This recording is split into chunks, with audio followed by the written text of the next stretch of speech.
എല്ലാവർക്കും നമസ്കാരം. തിരുനഗര തൃക്കൈക്കാട്ട് സ്വാമിയാർ മഠം ആർഷ വിദ്യാപീഠത്തിലെ വിദ്യാർത്ഥികൾ ഈ വർഷം ഒരു രാമായണ പ്രഭാഷണ പരമ്പര നടത്തിയിരുന്നു. അപ്പോൾ അതിൻ്റെ അവസാന ദിവസം ഞാൻ രാമായണ സന്ദേശം നൽകുകയുണ്ടായി. അപ്പോൾ ആ പ്രഭാഷണമാണ് ഞാൻ നിങ്ങളെ ഇന്ന് കാണിക്കാൻ പോകുന്നത്. നേരത്തെ ഞാനൊരു പ്രഭാഷണം ചെയ്തിരുന്നു. അതിൻ്റെ വീഡിയോ എൻ്റെ യൂട്യൂബിൽ അപ്ലോഡ് ആയിട്ടുണ്ട്. അപ്പോൾ അതെല്ലാവരും എടുത്ത് കാണുക. അതിനു മുമ്പേ ഞാൻ വേറെ കുറേ വീഡിയോസൊക്കെ അപ്ലോഡ് ചെയ്തിട്ടുണ്ട്.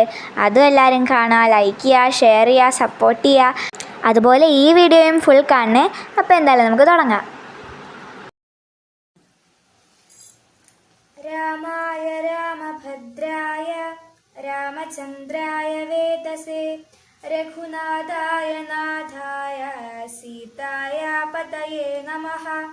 മനോജവം മാരുതതുല്യവേഗം ജിതേന്ദ്രിയം ബുദ്ധിമതാം വരിഷ്ഠം വാതാത്മജം വാനരയൂഥമുഖ്യം ശ്രീരാമദൂതം മനസാ സ്മരാമി. എല്ലാവർക്കും നമസ്തേ.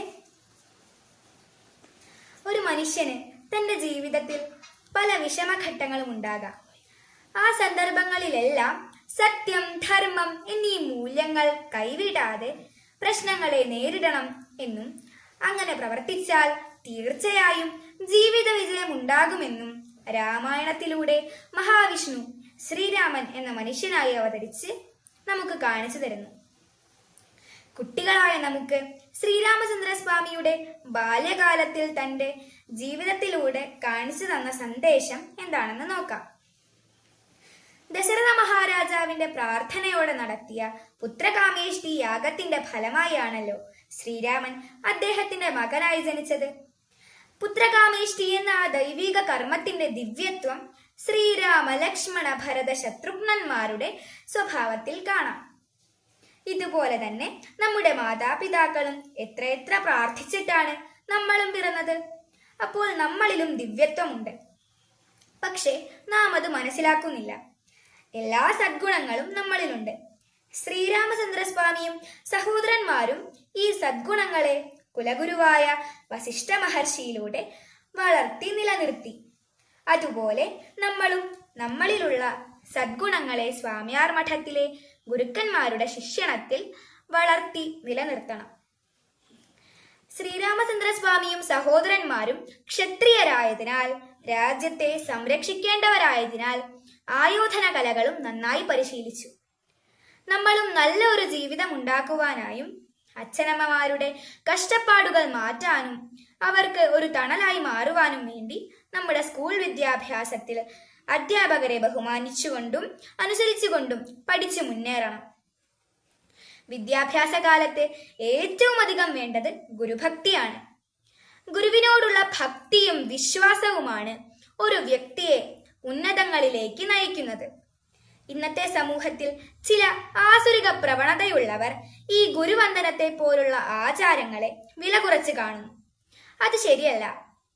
ഗുരുക്കന്മാർ നമുക്ക് ജീവിതത്തിൽ വെളിച്ചം പകർന്ന് വഴികാട്ടി തരുന്നവരാണ്. അവരെ തീർച്ചയായും ബഹുമാനിക്കണം, ആദരിക്കണം. രാമായണത്തിലുടനീളം ഈ ഗുരുവന്ദനം കാണാവുന്നതാണ്. വേദസംസ്കാരത്തെ നശിപ്പിക്കുവാനായി ഏത് സമയവും പ്രവർത്തിക്കുന്ന രാക്ഷസ കുലത്തെ ഉന്മൂലനം ചെയ്യാൻ തന്നെയാണ് ഭഗവാൻ മഹാവിഷ്ണു മനുഷ്യനായി ശ്രീരാമനായി അവതരിച്ചത്. രാക്ഷസന്മാർ എന്താണ് ചെയ്തുകൊണ്ടിരുന്നത്? പരമപവിത്രമായ വേദമന്ത്രോച്ചാരണത്തോടു കൂടി ഏറ്റവും മഹാനായ വിശ്വാമിത്ര മഹർഷിയും അതുപോലെ വലിയ വലിയ തപോധനന്മാരായ ഋഷിമാർ മനുഷ്യരാശി ഉൾപ്പെടെയുള്ള സകല ജീവജാലങ്ങൾക്കും പ്രകൃതിക്കും നന്മയുണ്ടാകാൻ വേണ്ടി ഈശ്വരന്റെ അനുഗ്രഹത്തിനായി നടത്തുന്ന മഹായാഗങ്ങളും ഹോമങ്ങളും നശിപ്പിക്കുകയും ഋഷിമാരെയും മുനിമാരെയും കൊല്ലുകയും ആണ് രാക്ഷസന്മാർ ചെയ്തുകൊണ്ടിരുന്നത്. അവർ അതിൽ ആനന്ദം കണ്ടു. നമ്മുടെ സമൂഹത്തിലെ ഇപ്പോഴത്തെ അവസ്ഥയും ഇത് തന്നെയാണ്. ഈ കൊടും വിപത്തിൽ നിന്ന് രാജ്യത്തെ രക്ഷിക്കാനാണ് ബാലന്മാരായ രാമലക്ഷ്മണന്മാരെ വിശ്വാമിത്ര മഹർഷി യാഗരക്ഷയ്ക്കായി കൊണ്ടുപോയത്. രാമലക്ഷ്മണന്മാർ ആ കൃത്യം ഭംഗിയായി നിർവഹിച്ചു. ഇത് നമുക്ക് ഒരു പാഠമാണ്. നമുക്കും സനാതനധർമ്മത്തെ നിലനിർത്താൻ ചിലത് ചെയ്യേണ്ടതായിട്ടുണ്ട്. സ്വാമിയാർ മഠം പോലെയുള്ള വേദ സംസ്കാരം പഠിപ്പിക്കുന്ന സ്ഥലങ്ങളിൽ പോയി ഭാരതീയ സംസ്കാരം പഠിക്കുക. നമ്മുടെ നിത്യസന്ദർശനങ്ങൾ കൊണ്ടും വഴിപാടുകൾ കൊണ്ടും മറ്റും ആ സാംസ്കാരിക കേന്ദ്രങ്ങളെ നിലനിർത്തുക. വീടിനടുത്തുള്ള ക്ഷേത്രങ്ങളെ പുനരുദ്ധരിക്കുക. അവിടെ നാമജപങ്ങളും ഭജനകളും നടത്തുക. ഈശ്വര ചൈതന്യം വർദ്ധിപ്പിക്കാനുള്ള എല്ലാ കാര്യങ്ങളിലും പങ്കാളികളാകുക. അപ്പോൾ രാമായണ സന്ദേശം അവിടെ സാക്ഷാത്കരിക്കപ്പെടും. നമുക്ക് കുട്ടികൾക്ക് ഇപ്പോൾ വേണ്ടത് ശ്രീരാമലക്ഷ്മണന്മാരുടെയും വിശ്വാമിത്ര മഹർഷിയുടെയും ഒന്നിച്ചുള്ള യാത്രയിലെ സന്ദേശമാണ്. വിശ്വാമിത്ര മഹർഷി ആദ്യമായി അവർക്ക് വിശപ്പും ദാഹവും അറിയാതിരിക്കുവാനുള്ള മന്ത്രം ഉപദേശിച്ചു. എന്താണ് അതിന്റെ സാരം? ശാരീരികമായ ആവശ്യങ്ങളെക്കാൾ മനസ്സിലെ ലക്ഷ്യത്തിലായിരിക്കണം ശ്രദ്ധ എന്നതാണ്. ഇത് തന്നെയാണ് നമ്മുടെ ഗുരുനാഥന്മാരും പറഞ്ഞു തരുന്നത്. ഒരു നേരം ഭക്ഷണം കഴിച്ചില്ലെങ്കിലും കുട്ടികളെ നാമജപം, വേദമന്ത്രജപം എന്നിവ മുടക്കരുത് എന്നാണല്ലോ പറഞ്ഞു തരുന്നത്. പിന്നെ എത്രയെത്ര കഥകളാണ് വിശ്വാമിത്ര മഹർഷി എന്ന മഹാഗുരു അവർക്ക് പറഞ്ഞു കൊടുത്തത്. എല്ലാം പുരാണ പ്രസിദ്ധമായ കഥകൾ. സർവപാപനാശിനിയായ ഗംഗാദേവിയുടെ ഉദ്ഭവം വളരെ വിസ്തരിച്ചു കൊടുത്തു. ഈ കഥകളിലൂടെയെല്ലാം ധർമ്മപരിപാലനമാണ് നമ്മുടെ കർമ്മം എന്ന് മനസ്സിലാക്കി കൊടുത്തു. നമ്മുടെ മഠത്തിൽ നമ്മുടെ ആദരണീയനായ ഗുരു ശ്രീ എൻ സോമശേഖരൻ സാർ എത്ര കഥകൾ പറഞ്ഞു തരുന്നു. എല്ലാം നമ്മളിലെ സത്യം, ധർമ്മം, ശാന്തി, പ്രേമം, അഹിംസ എന്നീ മൂല്യങ്ങളെ വളർത്താൻ വേണ്ടിയാണ്. വിശ്വാമിത്ര മഹർഷി കഥകളിലൂടെ രാമലക്ഷ്മണന്മാരിലെ ധർമ്മബോധത്തെ ഉണർത്തി. മന്ത്രോപദേശങ്ങളാലും ദിവ്യാസ്ത്രങ്ങൾ നൽകിയും ആത്മധൈര്യം വർദ്ധിപ്പിച്ചു. ചെറുപ്രായത്തിൽ തന്നെ അതിഭീകരന്മാരായ രാക്ഷസന്മാരെ നേരിടാനുള്ള ശക്തിയും ധൈര്യവും ബുദ്ധിയും വിശ്വാമിത്ര മഹർഷിയിലൂടെയാണ് രാമലക്ഷ്മണന്മാർക്ക് ലഭിച്ചത്.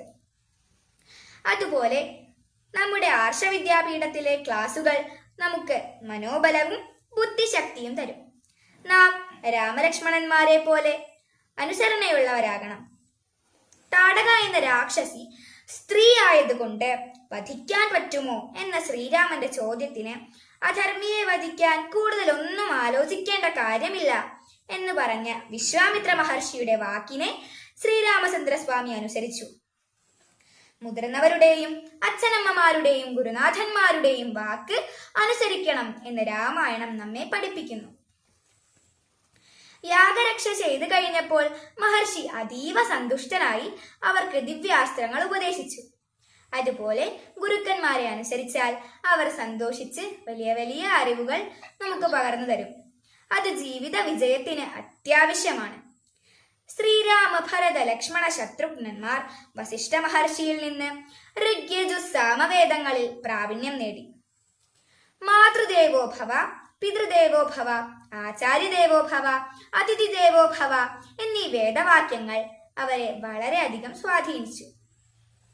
ബാല്യത്തിൽ തന്നെ പഠിച്ച സത്യം വദ, ധർമ്മം ചര എന്ന വേദോപദേശമാണ് ശ്രീരാമചന്ദ്രസ്വാമിയെ രാമോ വിഗ്രഹവാൻ ധർമ്മ എന്ന സ്ഥാനത്തിലേക്ക് ഉയർത്തിയത്.